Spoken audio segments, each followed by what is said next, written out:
tied up. Get out.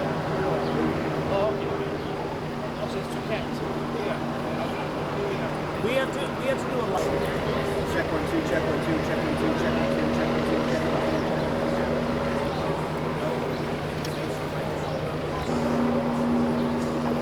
Anyone? Yeah, I have a number.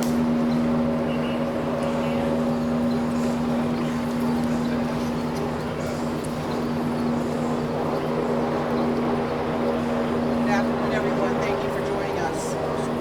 Earlier this afternoon, uniformed officers from the 7th Precinct were on patrol leading a vehicle when an individual walking on foot in their vicinity suddenly, without provocation, produced a gun and opened fire in broad daylight.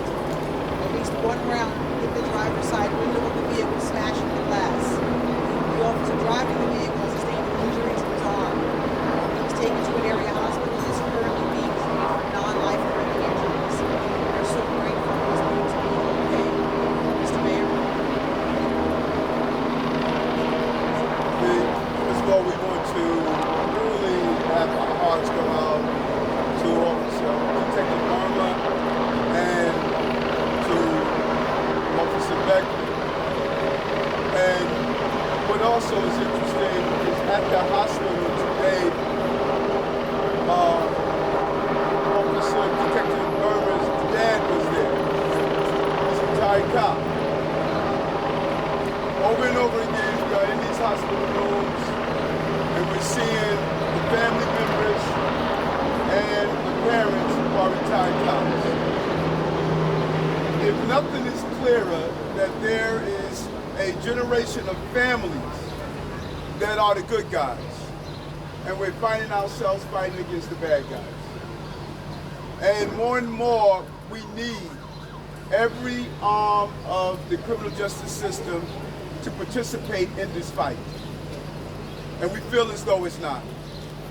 And today, out of all the other decisions, the Supreme Court hands down a decision that basically states our job is going to get harder.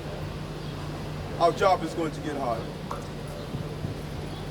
Too many guns on our street, with too many bad people returning to our streets to do bad things to innocent people. This person who came out the building had no regard for any of the innocent people in this community. And then after the shooting, to watch those heroic officers jump out of the car and not run away from the violence, but they ran towards the violence. I really think about that. That's the uniqueness of the men and women who have made up their mind they're not going to surrender our streets to violence. Not going to surrender our streets to violence. We thank God these officers will be going home tonight. We're going to do everything possible to find the person who's guilty of this shooting and continue our pursuit to rid our streets of guns. That is our calling and that is our job.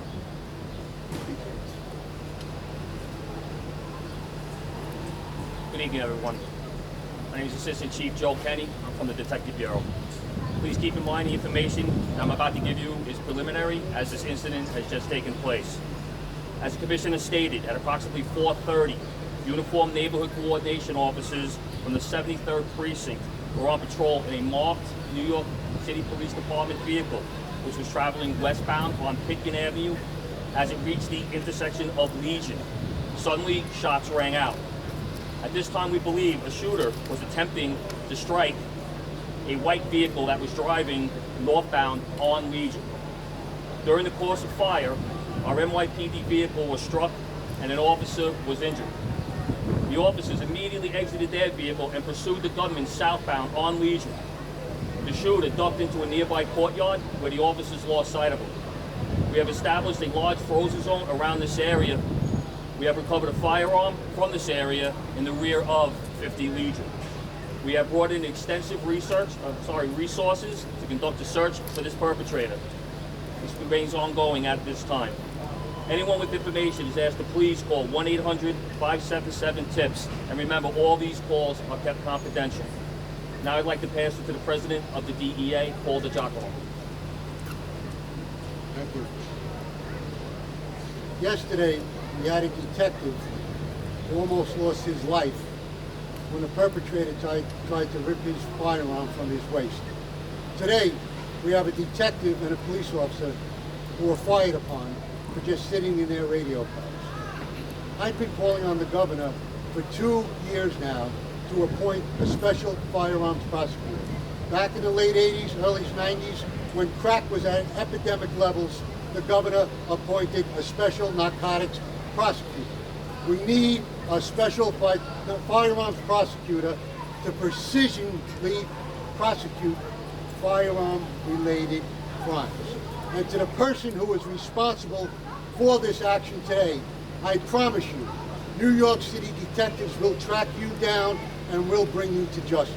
Thank you. You know, we are in a crisis now. This crisis did not start this summer. This crisis started a number of years ago.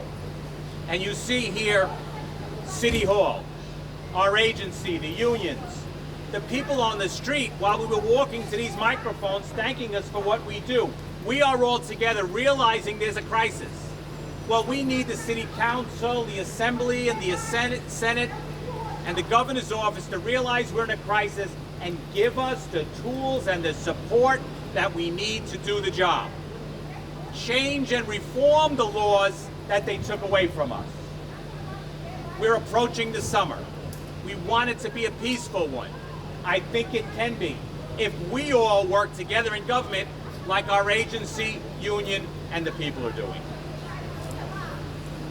We'll take a couple of questions. Roger? Yeah, Chief, I'm a little confused about what happened. They were shooting at a white car and accidentally shot the It appears officer? that a gentleman is standing in front of 17 Legion. He discharges a firearm northbound on Legion toward Pitkin Avenue at a white vehicle. Picture of the firearm right here. All right, as he's firing at the white car, the NYPD marked car pulls into the intersection where it is struck in the front driver's side window, which injures our officer. And the officer was sitting on the right side. Officer was driving the vehicle at the time, was sitting on the left side. Josh Heiniger? Just to clarify, the officer was injured by the glass that shattered, do you think, or was it a bullet fracture? Still being determined this time at the hospital. Any other questions? Yeah. Adam? There's a report of a shooting on Mother Gaston Boulevard, not far from here. Any indication that this might be connected to the scene here? We'll certainly investigate that possibility, but at this time, no. Any other questions? They're all going, only the officer was one injured, right? I'm sorry, I can't hear you. I'm sorry, only the officer was injured, not the detective. Other way around. The detective. And he was... The detective was working with a police And officer. he was driving. Yes. And he'll be going home tonight? Once again, the hospital will make that determination. New York Post? Can you tell us anything about the firearm? As of right now, it appears to be a 9mm Taurus firearm, which was recovered in the rear of 50 Legion, right where the perpetrator was running. Last question, Josh? I mean, it sounds like, I just want to make it clear, these officers were unintended targets or innocent bystanders in the shooting. We've been covering all these innocent bystander incidents all the last several months. I mean, does anyone want to comment on the fact that New York City police officers just drove into a battle without even realizing it was happening? It's just astonishing. But that's where we are. I don't disagree that it's an outrage and it's unacceptable. It goes to show that our officers are out there and they're engaging in these communities to try to stop this violence. And we want to stop it. All right. Thank you, everyone. Thank you. Carlos, do you have the names that he referenced the names of the officers? Yeah, that's what we had heard earlier, was that they didn't know if it was the We're shark. going to put this out on NYPD News, all right? If you don't get it soon enough, you can blame that guy right there.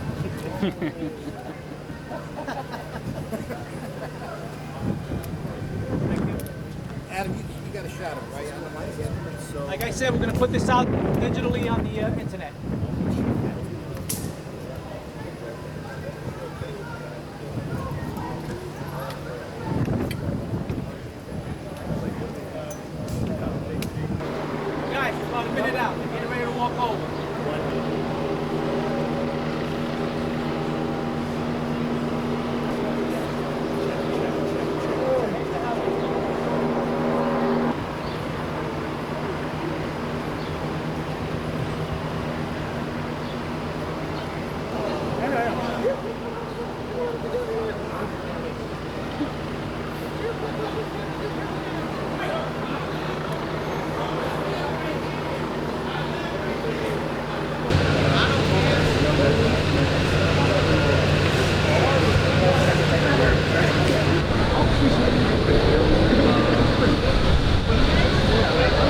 That's the last person that was careful.